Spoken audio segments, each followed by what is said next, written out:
Bonjour, bonsoir, bonne nuit pour les no-life. Il y a quelque temps, j'étais tombé sur le site cip-idf.org, ce qui veut dire Coordination des intermittents et précaires d'Île-de-France. J'avais lu des choses assez intéressantes sur Pôle emploi, notamment sur le phénomène des radiations abusives et comment s'en préserver dans certains cas. Il y a notamment un article particulièrement intéressant dont je mettrai le lien en description qui s'appelle Pôle emploi, déjouer les convoques pour entretien téléphonique, les radiations, le suivi. Normalement, quand Pôle emploi veut qu'un candidat aille à un rendez-vous chez eux, ils le font savoir via une convocation par courrier ou par téléphone. À vrai dire, je me demande si ça existe encore par téléphone et vous allez comprendre pourquoi je dis ça. Cette coordination nous dit qu'il y a des cas où les gens ne sont pas au courant de leur convocation. Ça peut être parce que le courrier arrive carrément après la date du rendez-vous ou qu'il arrive pas du tout. Et il arrive aussi que certains ne reçoivent tout simplement pas leur coup de téléphone. En tout cas, quand ça arrive, l'inscrit à Pôle emploi a tendance à être systématiquement radié. Déjà, si ça vous arrive, lisez l'article en entier, car vous verrez qu'il y a une possibilité de recours. Je vais en lire un bout après, de toute façon. D'ailleurs, il nous apprend qu'une radiation à cause d'un entretien téléphonique raté est illégale. Pôle emploi ne peut pas prouver qu'il a essayé d'appeler ses candidats. À ce que je sache, les conseillers ne se filment pas en train de taper leur numéro de téléphone.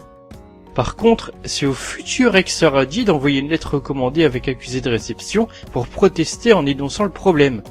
Ça devrait marcher parce que la procédure veut qu'une radiation ne peut pas être effectuée si le conseiller n'a pas tapé le courrier de conclusion d'entretien. J'insiste bien sur le fait que ce que je dis là concerne les entretiens téléphoniques, si ça existe encore. Oui, parce que sinon ça voudrait dire qu'il faudrait être présent au rendez-vous pour être radié, Vous vous demandez peut-être pourquoi il y a ces bugs de radiation. Pourquoi certains se font jeter par surprise en comprenant à peine pourquoi. En gros, pourquoi c'est la merde. Je vais vous lire un extrait de l'article. Le paragraphe s'appelle carrément « C'est peut-être voulu ». Vous la sentez, la couleur de ce passage ? Non, parce qu'une couleur ça se voit. No kidding. Une conseillère relate une réunion de service en agence à laquelle elle a assisté. Notre aimable direction nous a sermonné sur l'insuffisance des radiations observées, notamment concernant les suites à proposition d'offres d'emploi, non-envoi de CV, absence de candidature, etc., et d'absence à rendez-vous téléphonique avec un argument étonnant. On lance la procédure. Si le demandeur proteste ou fournit un argument valable, on abandonne la procédure de radiation, mais sinon, ça en fera toujours un de moins. L'expression n'a pas été employée, mais c'était clairement le message. Fuck this shit, I'm out. Fuck this shit, I'm out. No thanks. À savoir aussi que le logiciel de Pôle emploi inclut les convocations pour entretien téléphonique, ce qui a causé des radiations en masse. On n'a pas de détails à ce sujet. L'article cite le site Recours Radiation, mais j'arrive pas à retrouver la source. Il n'y a plus qu'un modèle de lettre qui est utile si une personne s'est faite radier pour cette raison. Je pense également à un autre truc. Les conseillers Pôle emploi et missions locales ne savent pas forcément quoi faire de leurs candidats. Et ils envoient donc passer le temps dans des stages ou faire des espèces d'ateliers pour faire passer le temps, probablement pour leur donner l'impression qu'ils font quelque chose pour eux. Au passage, je me souviens même d'une particularité avec la mission locale. Pour les jeunes qui viennent de quitter l'école et de s'inscrire là-dedans, les conseillers n'ont pas le droit de faire en sorte que la personne inscrite suive une formation pendant 1 an à partir du moment où l'ex-étudiant est sorti de son lycée, sous prétexte d'une concurrence avec l'école. Ça veut dire que concrètement, on incite ces gens sortis du système scolaire à s'inscrire dans ce truc pour que la mission locale ne puisse pas remplir sa mission principale pendant 1 an. Mais qui a eu cette idée débile ? Et à propos d'inutilité, j'aurais eu 2 personnes travaillant à Pôle emploi qui m'auront quasiment avoué l'inutilité de ce qu'elles m'auront proposé. Je crois que la première aurait été plus épique, mais peut-être uniquement parce que c'était la première fois que j'avais vu ça. Sa proposition était tellement formidable que je me souviens plus de l'invention pôle emplesque dont elle m'avait parlé. Mais après qu'elle ait présenté cette nouvelle machine à vraisemblablement perdre du temps, j'avais demandé quel bénéfice j'allais en tirer, surtout pour après, sur quoi sa bricole allait déboucher. Et c'est là qu'est le problème. Elle n'avait pas vraiment su me répondre, ou alors elle avait essayé de baragouiner un truc. Je m'en souviens pas bien, mais en tout cas, elle ne savait pas me donner quelque chose de concret.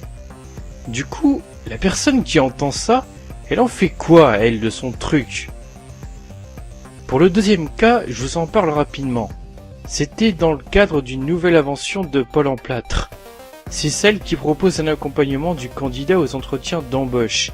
En gros, une partie du concept veut que le candidat soit accompagné par une personne de Pôle emploi pendant le dit entretien et que ça ferait en sorte que, déjà, l'employeur donne une réponse sur la décision de l'embauche, mais aussi que celui-ci dise pourquoi le candidat n'a pas été retenu le cas échéant.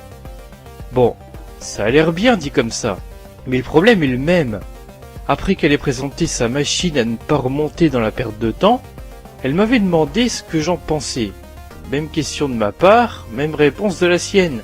Sauf qu'en plus, l'employé de Pôle négatif à plat a conclu en disant que cette nouvelle invention n'était pas adaptée à tout le monde. Mais pas dans le sens que l'on pourrait imaginer. Vous pensez peut-être au fait que celui qui est à l'aise avec les entretiens d'embauche n'aurait pas ou moins besoin de cette nouvelle invention. Peut-être, mais c'est pas la question. En fait, même si vous avez besoin de cette particularité, dans la tête de Paul en Prout, cette nouvelle invention est en réalité adaptée selon le type de contrat de travail qu'il vous faudrait. Really, nigga? Ce qui m'amène à une théorie. Ici, les conseillers Pôle emploi et mission locale étaient dépressifs. Je veux dire, tous les jours, ils ne peuvent que savoir au fond d'eux-mêmes qu'ils ne peuvent pas aider tant que ça les gens. Mais on les paye pour qu'ils puissent prétendre le contraire. Sauf que cette société, si fragile soit-elle, n'a clairement pas besoin de tout ce monde. Et particulièrement, elle n'a pas besoin qu'ils aient tous un emploi dans le sens emploi officiel, si on peut appeler ça comme ça. Pour préciser un peu ce que je viens de dire, je crois comprendre qu'après la Deuxième Guerre mondiale, on avait besoin de beaucoup de main-d'œuvre pour reconstruire tout ce qui avait été détruit. On aime bien parler du retard dans les travaux, mais bon, depuis le temps, je doute que les besoins soient les mêmes. Et puis, l'automatisation, l'industrialisation, l'informatisation, et tant qu'on y est, la délocalisation, ça doit vous dire quelque chose, pas vrai? Mais le travail de ces conseillers de Pôle emploi est un peu de faire du déni de réalité. On les programme entre guillemets sûrement pour répéter encore et toujours le même type de message. Et au fond d'eux, ils doivent bien se rendre compte qu'il y a un problème. Et ce ne sont peut-être pas les seuls d'ailleurs. Mais personne n'a le droit de penser de manière logique. Pensez-y, on leur a mis en tête de rentrer 12 000 gigaoctets sur une putain de disquette. Du coup, il n'y a pas que la disquette qui me paraît obsolète. Et le pire de tout, c'est que ça ne choque personne d'ailleurs. Et si les conseillers n'y arrivent pas, on les fait disparaître de la base de données en rayant leur nom sur une liste, en trichant comme des gros porcs. Ok, ceux qui en ont décidé ainsi n'en ont sûrement rien à foutre, mais les conseillers ne sont que des exécutants de procédures finalement. Sauf que ce sont eux qui sont en relation avec les humains. Sérieusement, ils se disent quoi quand ils quittent leur bureau et qu'ils rentrent chez eux? Alors, pour encaisser ça, si ça se trouve, certains doivent se forcer à s'en foutre. Du coup, ça les inciterait à voir les candidats comme des numéros et non plus comme des humains que l'on envoie balader façon gestion de stock. D'ailleurs, la première chose que Pôle emploi demande à leur candidat dès qu'il se présente à l'accueil, ça a tendance à ne pas être son nom, mais son numéro d'identifiant. Intéressant, non? Ils pourraient donner simplement leur nom, mais non, c'est bien plus simple de donner un numéro un peu à rallonge dont je ne sais même pas si les gens le retiennent, hein. Bref, ma théorie veut que certains conseillers doivent se rendre compte qu'ils doivent faire de la gestion de stock de bétail humain, comme on dit des fois. Et que ça les rendrait dépressifs à la longue parce qu'ils sont en contact des gens. et que certains doivent faire ça tout bêtement pour ne pas être sur la chaise en face, quoi. Donc qui sait, ils font peut-être ce qu'ils n'aimeraient pas qu'on leur fasse s'ils étaient de l'autre côté du bureau, allez savoir. Voilà, c'est une idée qui m'avait traversé l'esprit il y a déjà un moment de ça, mais j'ai jamais trouvé une occasion pour l'évoquer. Au passage, de l'autre côté, il y a des candidats qui sont en rogne contre le personnel de Pôle emploi. Donc ça fait un prétexte de plus pour diviser les gens, pour les hiérarchiser, et donc pour fabriquer de la haine. Waouh, ça se recoupe entre mes vidéos, vous avez vu ça? C'est la classe, hein? Ah, vous vous en foutez comme de votre première fabrication de consentement? Ah bon, tant pis, c'est pas grave, hein. Bon, j'espère que je n'ai rien oublié, hein. On va se quitter là pour cette fois, mais j'espère bien trouver bientôt un autre exemple pour essayer de briller en société à travers une vidéo. Vous devriez essayer, ça passe le temps. En plus, si vous y arrivez bien, vous avez des gens sympas qui vous disent que vous avez trop raison, c'est formidable. Allez, sérieusement, j'espère que vous pourrez me dire ce que vous en pensez et que vous pourrez partager des expériences ou autres dans les commentaires si vous avez de quoi raconter. En attendant de le voir, je vous dis bonne perte de bon sens quotidienne, ou pas, et à la prochaine, ça rime en plus.